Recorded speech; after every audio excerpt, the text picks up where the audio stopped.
Relationship OCD is hard at the best of times, but when you're about to get married, that pressure, that uncertainty, that doubt, it really goes through the roof. Today, I interview one of my former clients who bravely tells her story of relationship OCD and how she was able to overcome it and still get married, despite the fact that obviously she was struggling with all of that typical doubt that relationship OCD throws up. It's a really powerful and illuminating story. I really hope that you enjoy it. And just briefly, if you're interested in my program for OCD and anxiety, you can find out more about that in the show notes. Many thanks, and off we go. Yeah, to start off with, could you just let everyone know a little bit about yourself, please? Sure. So I'm Christina. I'm in my 30s. I recently got married to my partner, which was a huge deal considering that I'm coming on the podcast to talk a little bit about my relationship OCD. And I worked with Rob on his Break Free of OCD program for 12 weeks during the period that I was planning to get married and during when I got married. And I found the program really helpful. And yeah, I just wanted to come and share some of my thoughts, I guess, today with anyone. I've really found when I've been struggling with my OCD, listening to podcasts where people have had similar experiences has been really important to support me with my struggles. So if I can provide any of that support and people can relate to me, then I really want to help people out as well. Fantastic. That's great. That's great. So, initially, you obviously came to me and you were struggling with relationship OCD. Can you tell me a little bit more about kind of where you were and what were some of the difficulties that you were struggling with? Yeah, so when I first started speaking to you, Rob, I think I was very much kind of on my OCD journey, where I had some therapy before, exposure response prevention therapy. Mm. But I definitely needed to kind of think a little bit about some of the strategies that would help me cope with what was going to be a massive life event, the decision to Yeah. get married. So my relationship OCD, I think it started when I was in my relationship, but I didn't really understand what it was. I just used to feel quite anxious around my partner. And then it sort of crescendoed or came to a real head when my partner asked me to marry him. And it was something that I had really wanted. You know, we had a really wonderful relationship. And then I remember feeling that day, obviously, really happy and excited, but at the same time, also feeling incredibly anxious and uncomfortable. And I wasn't really understanding the feelings at that time. And then I sort of began to have these very challenging and upsetting thoughts around relationship OCD, which I didn't realize at the time. So, you know, do I really want to be with this person long term? And of course, what one of the major challenges is with relationship OCD is it's obviously quite normal to have doubts about a relationship. But I think what happened for me that felt different to, I suppose, other relationships that I've been in where I have questioned it and then gone to get out of the relationship because it wasn't the right situation at the time.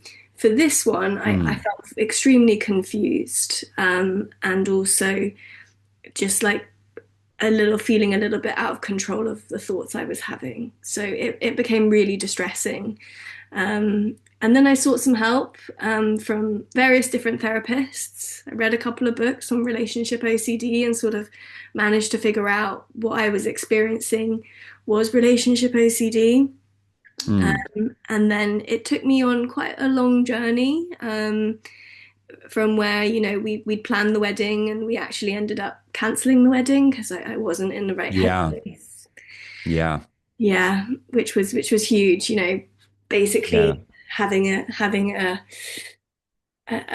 wedding planned with hundreds of guests, or 100 guests invited, and then to cancel was a huge deal. Um, Yeah. I can imagine that must have been very difficult. Yeah, I really struggled at that time. Obviously, Mm. you feel incredibly guilty about the feelings and the thoughts that you're having with relationship OCD, but then to also feel this sense of letting a lot of other people down was really hard. So, yeah, it was a challenging time, but I was in some ways quite pleased with how brave I was at the time to make that decision. And Yeah. my partner, he, now my husband, he was so supportive of everything throughout. And obviously, it was a new thing for him. So he was trying to understand what it meant to him as well. Um, Mm. but through really good therapy, I had some time taken some medication as well, just to get me through the worst period. No longer taking medication, but really important if people feel that they need it. Yeah. It can be really important, a part of your Mm. journey. And then, yeah, just sort of, haven't completely, finished with the OCD intrusive thoughts. That I think they'll always be a part of my life, but just learning to manage them effectively, and essentially take back my life a bit, and try to live as much as I can. Yeah, absolutely. So obviously you had this very difficult experience with the wedding situation, not going ahead with that, having planned it. I imagine that probably took your confidence and really took it to pieces to a certain extent. Um, and so when you decided to go ahead again with this next wedding, um, what started to come up that time? Was it the same? Did you experience the same set of emotions? Was the same kind of thing happening where perhaps you felt initially good, but then OCD was beginning to kind of wind you up and trick you and perhaps make you second guess everything? Yeah, exactly. I would say we got married quite quickly when we made the decision to actually go ahead. So I think it was about 8 or 9 weeks before the actual wedding, we decided, okay, we're going to go ahead with this and we're going to do it really small. Mm. It was not a straightforward 9 weeks for me. It was a lot of kind of soul searching and, as you say, Rob, OCD kind of trying to drag me into those thought spirals, which can feel so uncomfortable and so dreadful. And I did have some moments where I was like, I'm not sure I can actually follow through with the wedding because I just feel so paralyzed with confusion and uncertainty, right? Yeah. Yeah. um, Absolutely. so it was a really challenging 9 weeks. Lots of anxiety around the day. What am I going to feel on the day? Am I going to feel love for my partner? Am I going to want to get married? Am I going to want to run away? All of these questions Yeah. that can feel very uncomfortable when you are making a decision to marry someone who you really love. Um, but I think that strength of conviction and the different tools and skills that I've developed through all the different therapy that I've had, and obviously the therapy that I had, or the coaching I had with you, Rob.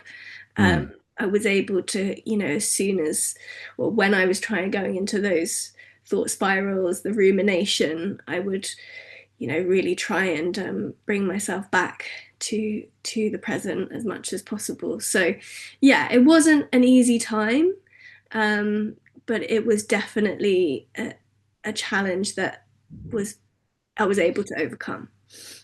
Yeah, something that I speak about quite a lot, and I think probably is you can relate to is this idea of kind of it's not a linear path when it comes to OCD. I think we all want it to be that way, with relationship OCD. What do we all really want? Well, we want to feel clarity. We want to be very clear that there's that sense of love, there's that sense of connection, attraction, and you typically kind of want to feel that, particularly if you're about to get married. And so, what does OCD do? Well, as soon as there's the slightest sign that some of those things might not be there, or that maybe they've gone down a little bit, we tend to ruminate on that and fixate on it and get very, very frustrated. And unfortunately, what that leads to is potentially a bit of a setback where because you begin to ruminate on it so much, yeah, we sometimes convince ourselves that, it really is a problem, that there isn't a sense of this or a sense of that that we're telling ourselves that we need. Whereas actually, all that happened is it was a natural kind of flow because although we want things to be a certain kind of way, they're not. In relationships, sometimes, of course, we feel more attractive, other times a little bit less, and it changes from week to week, from day to day, even sometimes. But when we demand that things have to be a certain way, which is really a pillar of OCD, it has to be like this or this, and it can't be in the middle. Really we open ourselves up to setbacks where we can begin to ruminate on it and question it. And before you know what's going on, you can really find yourself in a very difficult place, particularly when there's the pressure, I think, of a wedding that's kind of building up. Yeah, 100%. And I think that's when OCD kind of strikes, doesn't it? When the pressure's on. Mm, And it's a really important event, no matter what way you look at it, no matter if you do it small or you do it low key, which is what we did. And, it still is a time when people are going to be in some way relying on you and you're going to be in the spotlight. So I think I had put a lot of, understandably, a lot of pressure on the day for it to be perfect, for me to feel all the perfect feelings. I must feel 100% in love all the time if I really want to marry this person. mm, And I think that's where OCD tends to take hold is, there will be days where you don't feel attracted to your partner. There will be days yeah. where you don't feel love 100% of the time. But OCD kind of like the alarms go off. It's like, well, this is a bad sign. You must solve this and understand this to get that certainty that you're making this life decision Yeah. and making the Yeah. right one. So yeah, I found that was the crux of my OCD. Mm, yeah. Yeah. What specifically from the coaching and the journey that you went on with that process helped you to kind of cross that finishing line of of getting there on the wedding day and going ahead and actually I think from what you're describing having a an amazing day. Yeah, it I think definitely the work we did around feeling okay with the discomfort. It's such a natural human response to want to, you know, get rid of that discomfort. And I remember we did a bit of work around sort of just being present and holding yourself in a moment of severe anxiety or feeling, thinking thoughts that you're not comfortable with and just being okay with them. And actually, I was thinking about this. I'm a big Harry Potter fan, and this will be quite a niche reference. But um, if anyone has read the Harry Potter books, in the first book, they go into, I think it's into like a trap door, and there's a special type of vine called Devil Snare. And I remember that Hermione Granger in it, like it's like trying to attack Hermione, Ron, and Harry, and Hermione is saying, you must like relax, you must just like allow it to do its thing, even though it feels so uncomfortable at the time.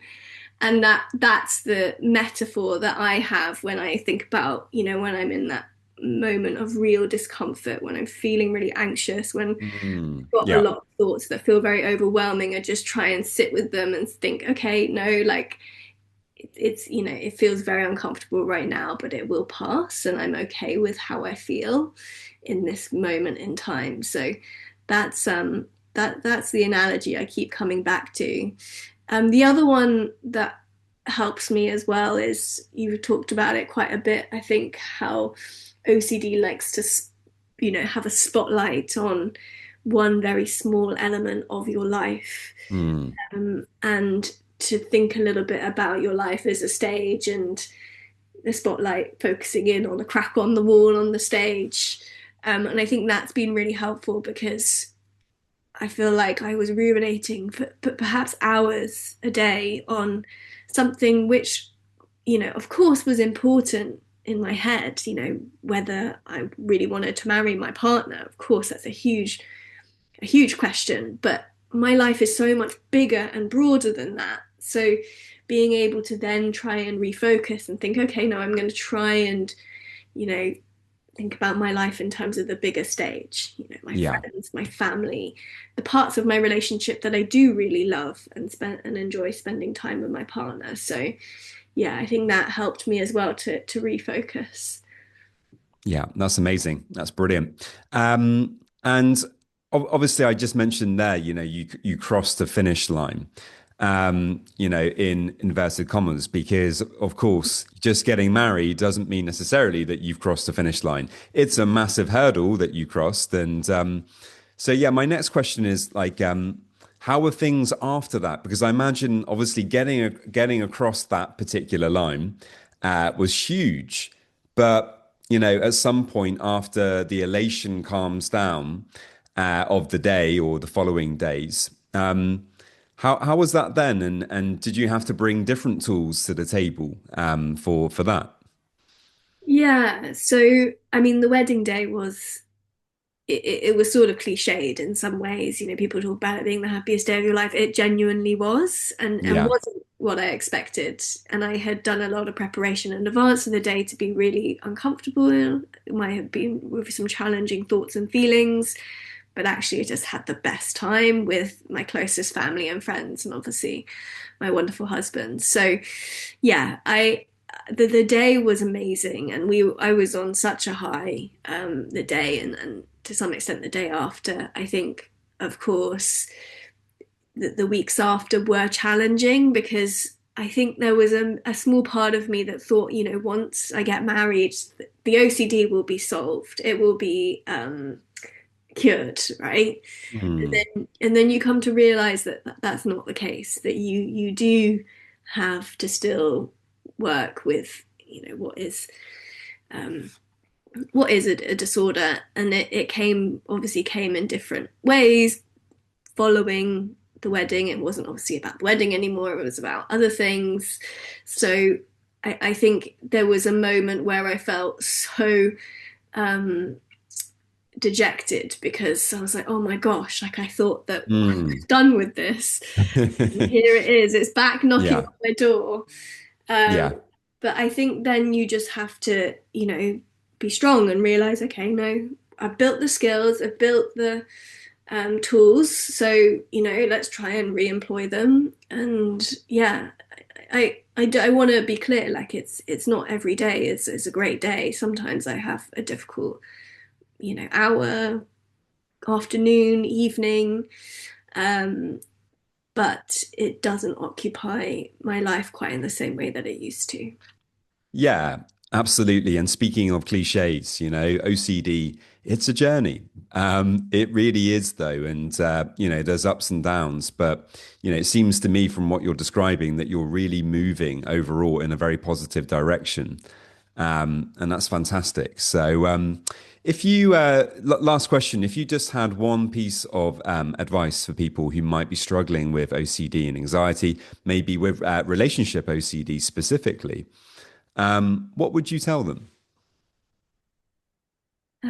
It's a great question. I think it's so easy to try and find answers in the internet. I mean, gosh, like I am Reddit's biggest fan. The number of OCD Reddit threads that I looked at. I mean, gosh, that was in some ways my kryptonite. But um, I think it's really important that you are able to find healthy ways of kind of engaging with the relationship OCD.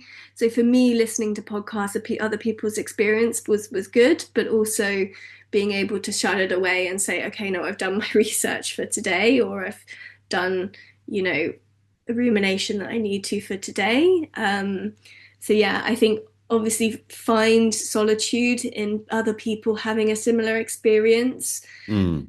but make sure that it's in digestible amounts. So you don't Yeah, spend your day sort of on the internet just trying to find certainty that's never going to be there. So yeah, absolutely. Yeah, yeah, yeah, I definitely needed the solidarity of, and that was one of the great things about your group therapy sessions, or group coaching sessions, was finding other people who also experience OCD, because it can feel really lonely sometimes if you're having yeah. terrible experiences and you don't think anyone else is. So that was great, but keep it time bound.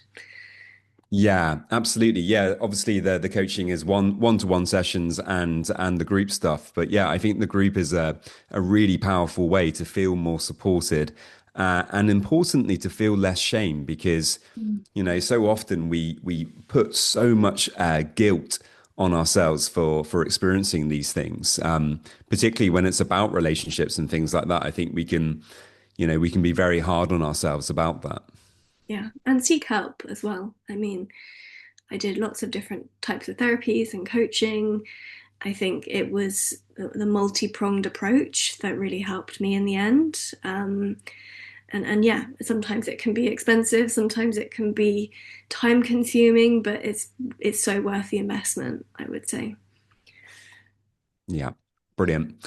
Well, Christina, thank you very much. It's been great talking to you, and yeah, really happy to hear about your story.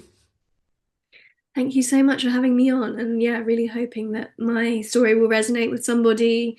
And just to know that, keep being strong and keep doing what you're doing. Yeah, yeah, I'm sure it will. Thank you. Thank you. I really hope that you enjoyed this video. And if you are struggling with relationship OCD, I do have a 12-week program to help you to break free. If you're interested in finding out more about that, you can head over to my website, robertjamescoaching.com, and you can book in there for a free discovery call. Many thanks, and I will see you next time. This video is for education only. It's not therapy or medical advice. If you're struggling, please speak with a licensed mental health professional.